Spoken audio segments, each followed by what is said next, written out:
En venant en Algérie, comme j'étais contre cette guerre, j'avais comme chanté l'air du déserteur en montant sur le bateau. Et le lieutenant qui m'accompagnait m'avait promis que je reviendrais dans un cercueil en me disant « Dis adieu à la France et quand tu reviendras dans un cercueil ». Donc tu vois ce que j'ai appris en Algérie, ce n'est pas ne pas avoir pacifié, hein, ce qui était un peu notre consolation si on avait pu pacifier, apporter quelque chose à la population, mais ce que l'on nous a appris, c'est de tuer et puis de boire pour oublier toutes nos souffrances. Pendant nos classes, qui durent à peu près 3 à 4 mois en France, on nous a parlé qu'on allait faire de la pacification. Hein, on nous disait comment il fallait faire avec la population indigène, qui disait. Et après, lorsque nous avons débarqué en Algérie, on nous a tout de suite mis une arme entre les mains et on a tout de suite compris que finalement, en fait de pacification, on était lancé dedans une guerre qu'on désapprouvait. Et du début jusqu'à la fin, on a monté ces embuscades contre notre gré. Hein. Bien sûr, du côté de l'armée, quand on avait un copain qui était tué ou blessé, ça nous créait un esprit de vengeance vis-à-vis du FLN. Et à ce moment-là, les militaires étaient tout contents, disant bon ben l'assaut s'est prise, hein, et maintenant on peut les laisser tranquilles, ils vont se battre comme des soldats. Alors, les pires souvenirs qui m'ont marqué, bien sûr, c'est de découvrir l'Algérie, ce super pays, quand on a été envoyé en Algérie, qu'on est monté sur Palestro, Fort National, qu'on a découvert toute la chaîne du Jura. Et là, on ne comprenait pas pourquoi on se battait dans un si beau pays. Il y a eu de nombreux soldats qui étaient contre cette guerre, qui ont refusé de partir au combat. Certains ont déserté et ces appelés qui ont été fusillés ont été maquillés en suicide. Maintenant, on commence à savoir que certains hommes étaient loin d'avoir les mains propres. Et c'était quand même une honte, alors que nous, on proclame les droits de l'homme, alors que nous, pendant 8 ans, on les a bafoués de la première à la dernière page.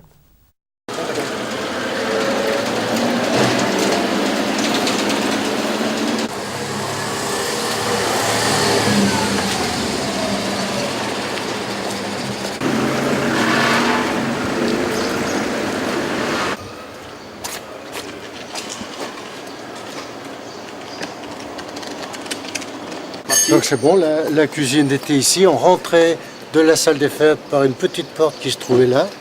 Ici, il y avait une murette. Là, sur on met une autre murette. Là, il y avait une vitre et puis un petit toit en tôle. Et c'est ici que je faisais la cuisine pour les officiers du foyer territorial de Tizi-Ouzou. Donc les jeunes, ils venaient vers les midi, 1h. Et avec les restants de la nourriture que nous n'avions pas consommée le matin, donc on leur donnait dans nos camels et ils venaient manger ici. Donc tous ces jeunes se retrouvaient ici sur les marches d'escalier. On leur donnait dans nos camels et ils venaient manger ici. Donc tous ces jeunes se retrouvaient ici sur les marches d'escalier.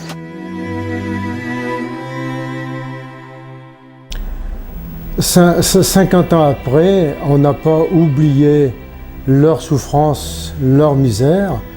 Hein. Il faut que tout le monde sache qu'on pense souvent à ce pays, hein, et que beaucoup d'entre nous aimeraient bien revenir pour saluer et leur dire toute l'amitié qu'ils ont encore envers ce peuple algérien qu'ils ont apprécié, ce peuple qui a tant souffert pour sa libération.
Maréchal Rondon, lorsqu'il a vaincu en Kabylie,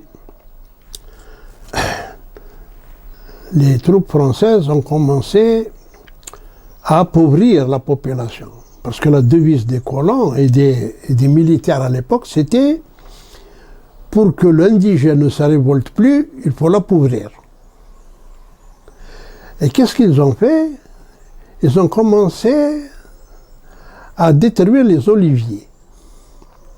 Et le maréchal Bugeaud, en s'adressant à l'Assemblée à Paris, a dit « Nous avons vécu en Kabylie et pour appauvrir davantage cette région rebelle, nous avons coupé les oliviers. Et j'ai un seul regret, c'est de n'avoir pas coupé tous les oliviers. » Et il y a une accentuation de la répression. Ils cherchent encore à les soumettre, de façon à ce qu'ils ne se révoltent plus. Un de ces militaires s'est transformé en instituteur. Il a voulu sonder la population de l'Arbanne-Thérèsen à travers une question qu'il a posée à ses élèves en classe. Il leur a dit, voilà, vous êtes à la veille des vacances, je vous pose la question et répondez-moi, qu'est-ce qui est plus fort que l'acier? Un enfant cassé parmi eux, en rentrant à la maison, à la question de son père, mais qu'est-ce que tu as appris aujourd'hui? Il a dit, voilà, mon maître m'a posé la question et il m'a dit, qu'est-ce qui est plus fort que l'acier? Et il nous a dit, ne répondez pas tout de suite. Demandez autour de vous, les anciens notamment, ils vous aideront. De façon à ce que Cassie n'oubliera jamais qu'est-ce qui triomphera de la puissance de l'acier. Il lui a dit, en l'accompagnant jusqu'à la porte de l'école, il lui a dit, voilà, lorsque le maître vous posera la question, tu lui diras, monsieur, ce qui triomphe de l'acier, c'est la mémoire.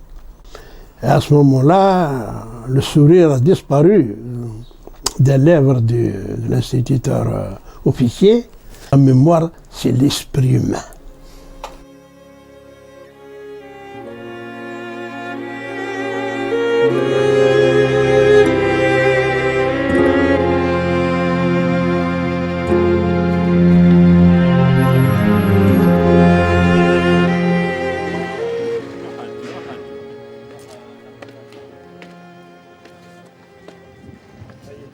Avec mes lectures, j'ai pu découvrir le nationalisme. C'était des idées donc de liberté, de dignité que je retrouvais au lycée, que je retrouvais au collège, que je retrouvais dans les ouvrages que je lisais, les ouvrages français. Ce sont eux qui m'ont appris quand même ce qu'est la liberté et comment des gens ont payé cher leur amour de la liberté. On a découvert Voltaire, par exemple. On a découvert La Fontaine. On s'est abreuvé à la culture française. Je voyais donc mon avenir fermé. À défaut de chèvres pour aller faire le berger dans la forêt, il fallait que je me réfugie seulement dans les études pour sortir. Et je constatais que donc il y avait un apartheid à Tizi Ouzou.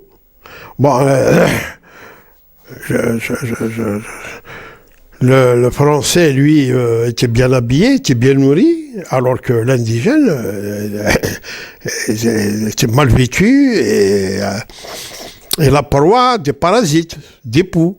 Il a fallu qu'il y ait l'arrivée du débarquement des Américains pour qu'on puisse se débarrasser des poux avec le DDT.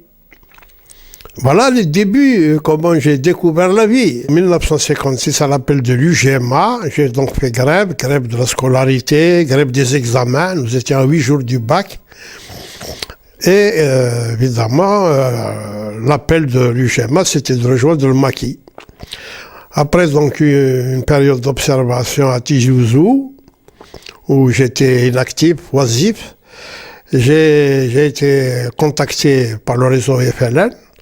Je suis entré dans une cellule de FIDA avec le chef Ammar Charlot, le Boukhalfi. Et lorsque le chef de la région, le sous-lieutenant, nous a appelés, nous avons rejoint les rangs du maquis, où nous avons été affectés tout de suite dans une section de combat à Belidouala. Ah oui, la haine, la guerre, c'est ça. La guerre, pour ceux qui ne connaissent pas la guerre, les mots, que ce soit des mots en français ou en arabe, ou en kabyle, sont incapables de traduire le vécu. La haine se nourrit de la haine. La haine se nourrit de la haine. Lorsque vous voyez dans un village, lorsque la Hélène pénètre dans un village après un ratissage et qu'elle voit les résultats de ce qu'ont mis les soldats français, avec leurs auxiliaires, évidemment, les harkis, vous détestez tout le monde. Vous n'acceptez pas l'exception. Vous radicalisez votre discours. Et ça va aller de balle en pis, comme ça, chaque fois. C'est difficile d'arrêter la haine qui se développe. C'est un sentiment que vous ne pouvez pas lutter contre ce sentiment pendant la guerre. Par la suite, avec la paix, si. Là, on lutte contre ce sentiment. C'est un sentiment dégradant. Mais la guerre se nourrit de la haine.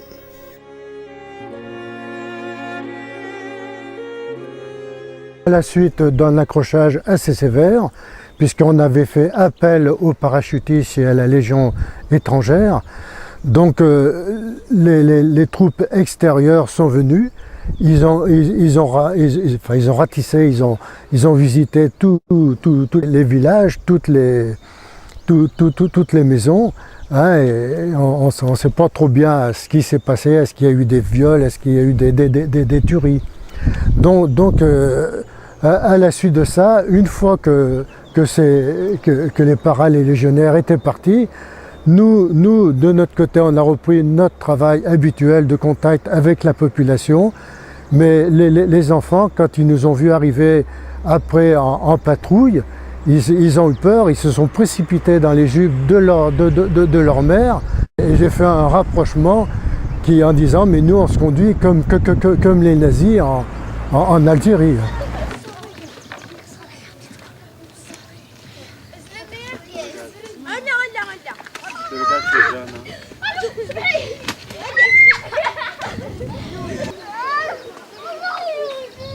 Bonjour. Bonjour. Ah, c'est toute la jeunesse algérienne, hein. Bonjour mon grand. T'as pris le parapluie, c'est pour chercher le soleil, hein. Pas la pluie, hein. Tu reviens, monsieur. Allez, bye bye. Tu reviens. C'est ce qu'on dit là.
Tout d'abord, il faut dire que les étudiants ne sont pas venus d'eux-mêmes, n'ont pas rejoint d'eux-mêmes les maquis. On les a appelés. C'est très important ça. il y a les révolutionnaires, en l'occurrence Abban et Ben Mehdi, qui ont lancé l'appel, qui ont demandé tout d'abord la grève des examens, la grève de la scolarité, et ils ont demandé en même temps aux étudiants de rejoindre le maquis. Ils ont répondu parce que parler d'Abban à l'époque et de Ben Mehdi, c'était pour eux la voix du pays. Ils ont répondu en masse, ils ont été très bien accueillis, très très bien accueillis. Pourquoi? Parce qu'Abban était au sommet de sa gloire. Et avec son compagnon Ben Mehdi, on verra par la suite, lorsque Abban sera disgracié, c'est parce que Ben Mehdi aurait été tué auparavant. Les étudiants ont payé, soi-disant, une déviation, alors que c'était des innocents. Des arrestations comme ça, sans même pas l'ombre d'un soupçon. Vous êtes étudiant, vous êtes arrêté. Et vous êtes soumis à des interrogatoires. Ils voulaient savoir comment, dans quelles conditions, si le Hussein al-Aqsar, Salhid, son vrai nom Salhid, a été fait prisonnier. Par la suite, on saura comment que le Hussein al-Aqsar a été tout simplement capturé vivant par un commando de maison carrée de l'ennemi qui s'est habillé en moudjahidine, qui s'est introduit à l'intérieur des circuits de l'ALN. Il s'est introduit parce qu'il y a eu une baisse de vigilance. Bon, dans toute guerre, il y a la guerre avec les armes et il y a la guerre secrète. La guerre secrète, nos chefs, nos dirigeants n'y étaient pas préparés. C'est sur ces entrefaites que l'ennemi s'introduit à l'intérieur des rouages de l'ALN. Comment? Eh bien, en distribuant des lettres, soi-disant des lettres d'officiers ALN, alors que ce sont des lettres écrites par les mains de l'ennemi, qu'il essayait de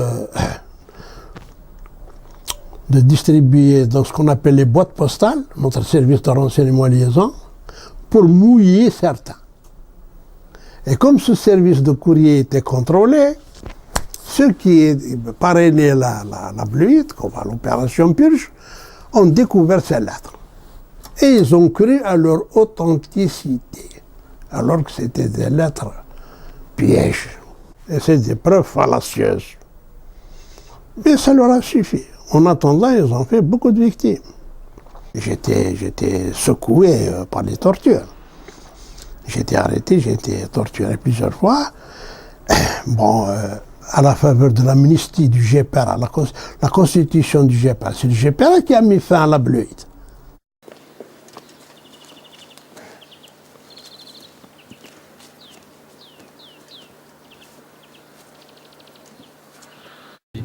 Il est certain, lorsqu'on vit dans des conditions pénibles, inhumaines pendant plus de 2 ans, le corps humain ne résiste pas, et lorsque la libération est venue, nombreux ont eu des difficultés à se réadapter à une vie civile équilibrée, et beaucoup ont sombré bien sûr dans la violence, et d'autres n'ont jamais pu se réadapter à la vie civile et ont fini leur jour dans les hôpitaux psychiatriques.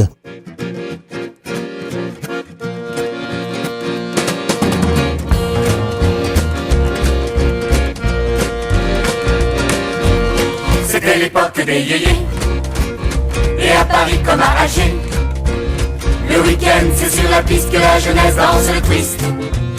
La mode est à la taille fine, les blousons noirs portent les jeans, robe à pois bleu et bigoudi, au hit parade Stand By Me. Un voyage autour de la terre, Gagarine s'envoie en l'air, bien tout chanter son légionnaire, le savait-elle, torsionnaire. Au cinéma des grands boulevards, Psychose et la tulipe noire sont à l'affiche ce mardi aux côtés de West Side Story. Ils se dirigent vers la ville, ils sont venus des bidonvilles. Saint-Denis, Gennevilliers, Nanterre, enfants, vieillards, famille entière dans leur costume du dimanche, souliers de cuir, chemise blanche. C'était au temps des colonies et la nuit tombait sur Paris. C'était l'époque des yéyés, et à Paris comme à Alger, le week-end c'est sur la piste que la jeunesse danse le twist. En 4 ailes on part en vacances, en petit gagne le Tour de France. Les rockers vagues, les lunettes, quelques bananes et vos plaquettes qui nous souffrent dans la nuit. À Berlin le mur est construit, et cette année la grande Paris à l'Olympia chante Johnny. Catherine de notre bien blond, Tchatchu régime se joue du monde.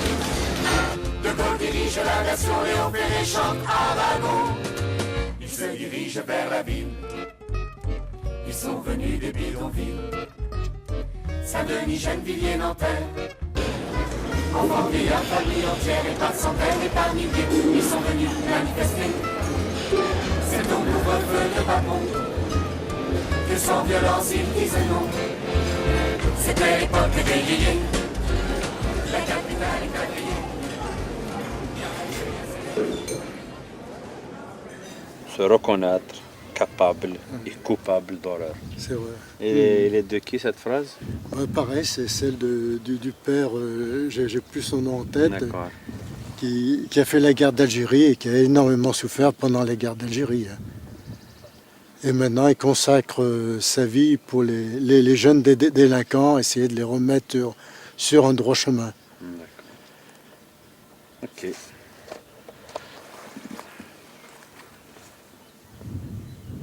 Ouais, c'est superbe, il y a un paysage qui est merveilleux.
La guerre maintenant est finie, il faut essayer de créer la paix entre nos deux peuples. Oui, et ça, pour les générations futures. Exact. Qui tirer vont une suivre leçon. Et tirer des leçons du passé, des souffrances que nous avons partagées, chacun de notre côté. Exact. En restituant la vérité. En restant la vérité. La vérité, parce que c'est ça qui va durer, c'est la vérité. Ah oui, oui. Et les jeunes vont nous suivre si nous disons la vérité. Si nous continuons à mentir, ils vont se détourner de nous. Il faut que la vérité ne soit pas bafouée, aussi bien du côté algérien que du côté français. Des deux côtés. Il n'y a pas deux côtés, il y a un seul côté. C'est le côté de la vérité. Le côté de l'homme. Je me permets d'intervenir, il y a quelqu'un qui a dit la première victime des guerres, c'est la vérité. Ouais. Et donc, je suis content que deux adversaires dans le temps, on peut dire juste adversaires, pas ennemis. Non, on n'était pas des adversaires. C'était le système politique. Le système politique qui a fait que... Mais les hommes étaient entraînés. Oui, dans cette... oui, je ne disais pas ennemis, je disais adversaires parce qu'ils étaient dans deux camps différents. Deux camps différents. Mais en fin de compte, c'était la bêtise coloniale qui a fait que des hommes... Les hommes ne s'étaient pas...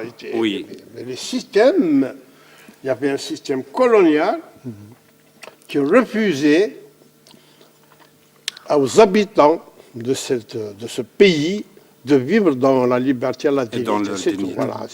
Ils étaient antagonistes.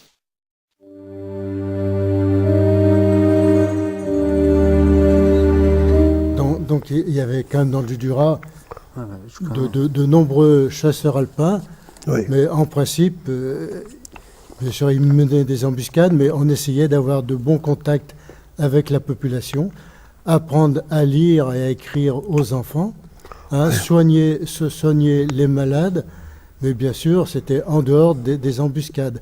Et quand il y avait des grosses embuscades, des accrochages, donc on faisait appel à des troupes d'élite, la Légion, les paras, qui venaient, si on était bloqué par vos troupes, pour pas nous délivrer, mais pour éloigner l'ennemi.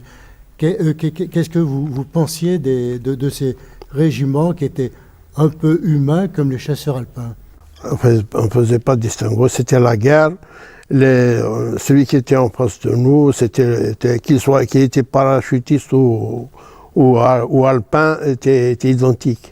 Est-ce que vous pensez qu'il y avait des étudiants en face de vous? Est-ce que vous pensez que... Non, de mon côté, j'ai toujours ignoré qu'il y avait des étudiants en face de nous. Voilà. On savait qu'il y avait des jeunes, oui, puisque lorsqu'il y avait des accrochages, il y en avait malheureusement souvent, il y avait des morts des deux côtés. Hein. Ah, bah oui. Aussi bien de notre côté, puisque de notre côté, on a quand même 30 000 jeunes de 20 ans qui avaient été tués. Oui, oui. Et j'estime qu'il y en a eu peut-être 300 000 qui ont été blessés. Oui, oui. Et bien sûr, je ne parle pas de tous les traumatismes physiques et psychiques que certains ont endurés, qui se montent, je pense, à plusieurs centaines de milliers. Donc, ça fait énormément de dégâts vis-à-vis de la plupart de ces jeunes qui étaient contre cette guerre. Et comment vous avez pu vivre et surtout survivre à travers toutes ces embuscades que l'armée française mettait aussi bien de jour comme de nuit? On a survécu difficilement, puisque, disons, les 80% de mes compagnons sont morts. Donc à travers moi, vous avez 80 bonhommes qui sont morts. Quand vous me regardez, il faut que vous puissiez vous imaginer qu'il y a 80 de mes compagnons qui sont tombés, qui ont disparu. Et qu'est-ce que c'est que la vie sans mes compagnons? Moi, aujourd'hui, je déambule dans la rue de Tizi Ouzou, dans les rues de Tizi Ouzou. J'essaie de les retrouver, mais je suis seul. Et jusqu'à présent, moi, je pleure. Je pleure mes compagnons. Dès que je suis seul, je pleure mes compagnons. Quand on participe à une guerre, on devient un monstre. Ce sont les événements. Vous faites partie de l'événement. Ces événements vous fabriquent, vous pétrissent, vous transforment. Malgré vous, vous devenez haineux, vous devenez rancunier.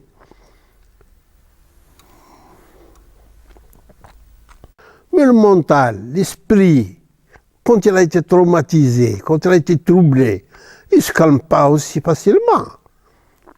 Il lui faut du temps, beaucoup de temps. Et les blessures, les traces qu'il garde ne s'enlèvent pas. Vous voyez le sang, vous voyez la vie d'enfants tués, des femmes. Il sauvageait quelque chose d'inimaginable. C'est plus qu'un cauchemar. Vous vous rendez compte, détruire un village.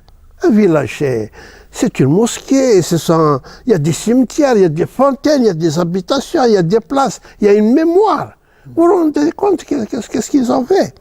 Du côté aussi du FLN, vous avez quand même massacré des villages qui étaient pour la France, et vous avez aussi égorgé des enfants, des femmes qui étaient kabyles. Il y avait un massacre, c'est celui de Melouza. C'est celui-là qui nous a porté préjudice. Il n'y en a plus de cas pareil. Mais il y a eu un seul cas. Un seul cas et qui nous a porté préjudice.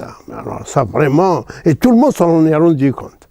Et les dirigeants après, les colonels, les chefs, ont veillé à ce que ça ne se reproduise pas. Ça je peux vous garantir. Et ça ne s'est pas reproduit.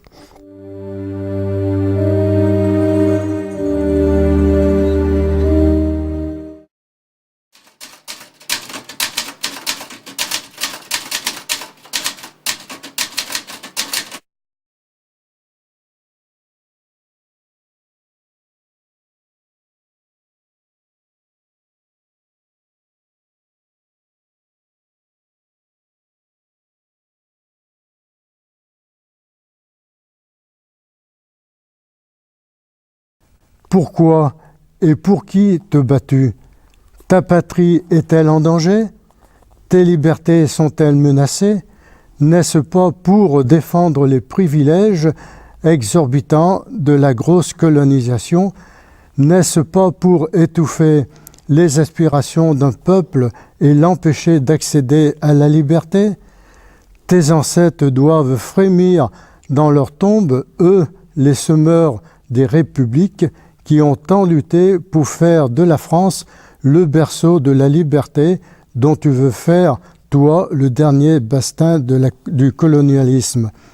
Finalement, ce tract, quand on l'a vu, tout le monde était conscient et l'a prouvé. Hein. Mais ce tract a vite été repris par l'armée française et elle nous a interdit d'en garder un seul exemplaire. Ah bah oui, bien sûr. Donc il y a eu un exemplaire qui est passé par chance et qui a pu revenir en France et qui m'a été remis et qui a pu être inscrit dans mon livre Le Venin du sang. Les Algériens qui ont combattu, qui ont consenti de lourds sacrifices, ils ont toujours souhaité que la France leur prête l'oreille et qu'ils les écoutent.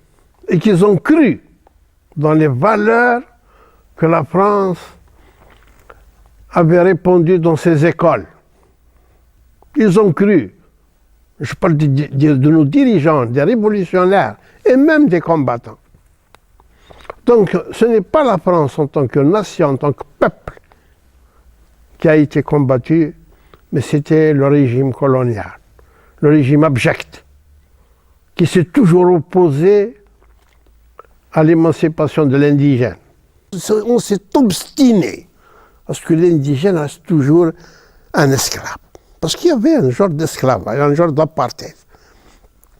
Et c'est ce qu'il faut dénoncer.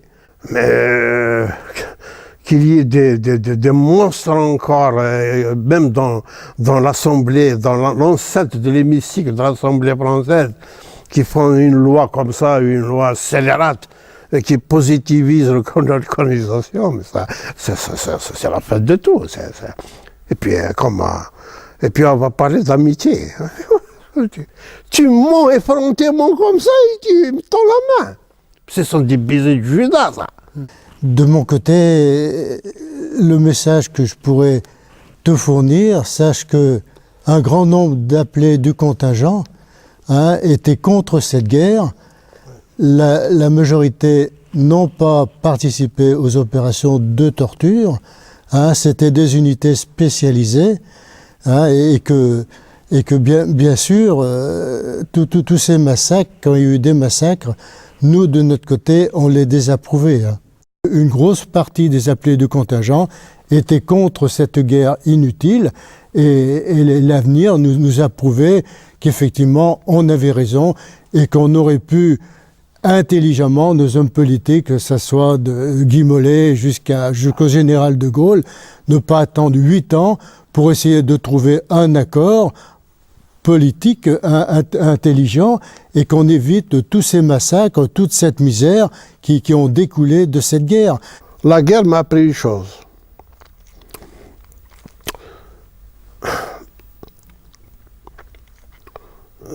C'est que nous avons une vie et qu'il faut la vivre, mais qu'il faut toujours tirer des leçons du passé. La meilleure chose, c'est de dire la vérité à notre jeunesse, qu'elle soit maghrébine ou qu'elle soit européenne.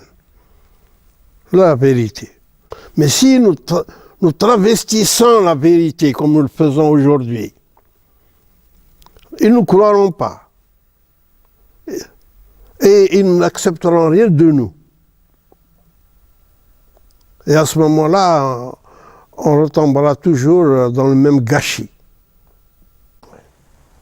Donc j'estime que c'est par les témoignages, le devoir de mémoire qu'on vient de fournir tous les deux, qu'on peut construire une paix, et il faudrait que nos gouvernements aillent dans ce sens, afin que cette histoire soit terminée une fois pour toutes, et qu'on envisage concrètement à construire la paix et l'amitié entre nos deux peuples, pour le bien de l'humanité et pour l'avenir de nos enfants et de nos petits-enfants. Inch'Allah, Inch'Allah. Hein. Inch'Allah. Nous, on termine toujours avec Inch'Allah.